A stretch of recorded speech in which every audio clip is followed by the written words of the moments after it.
यज्ञ की कथा सुनाते। राजसु यज्ञ में समस्त अग्रगणियों को बुलाया गया, भगवान कृष्ण की अग्र पूजा की गई और इसी सभा में भगवान को गाली देने के लिए शिशुपाल आया। भगवान को गाली दे रहा है। देखो यही दुनिया है, भगवान तक को जो गाली दे सकता है। किसी ने कहा अच्छे ने अच्छा बुरे ने बुरा जाना मुझे, जो जैसा है उसने वैसा ही माना मुझे।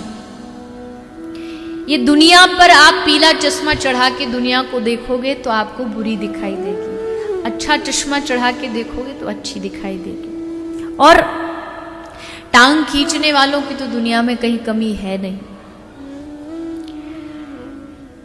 इस संसार में आप जितने भी यहां बैठे हो, आप सबको मालूम होगी इस बात को कि जब भी कोई थोड़ा बढ़ता है आगे, कोई जरा सा उसका पद बढ़ता है, तो दो चार ऐसे पीछे हल्ला मचाने वाले आ ही जाते हैं, हल्ला मचाते रहते। उनका काम धंधा ही यही होता है, हल्ला मचाइए।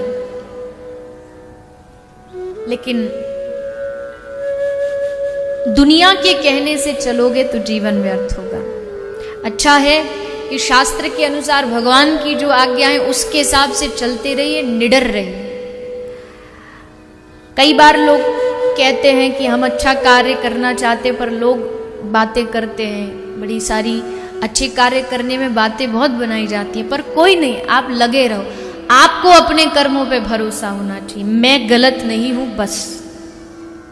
अगर आदमी स्वयं गलत नहीं होगा और उसको मालूम है कि उसने जितना अपने कर्मों के द्वारा कहीं किसी का बुरा नहीं किया है, तो उसको दिल में एक हिम्मत बनी रहेगी कि उसने किसी का बुरा नहीं किया तो ठाकुर जी उसके साथ कभी बुरा नहीं होने दे सकते। इसलिए श्री शिशुपाल को भगवान श्री कृष्ण ने 100 गालियां सुनते रहे, चुपचाप सहन करते रहे। उसको लगा कि ये 100 गालियां सुन रहा है तो सुनता ही रहेगा, लेकिन भगवान ने देखा कि जब उसके पाप का घड़ा भर गया, अत्याचार की अपनी एक सीमा होती है, और जब अत्याचार की सीमा खत्म होती है तब इंसाफ भगवान करते हैं। और आज भगवान ने किया, सुदर्शन चक्र निकाला, 100 गालियों से जैसे आगे बढ़ा, चक्र से शिशुपाल का सर धड़ से अलग कर दिया। चारों ओर से भगवान की जय जयकार होने लगी, दंत वक्र का उद्धार किया। इसी सभा में भगवान ने झूठी पत्तलें उठा करके सब पर कृपा की।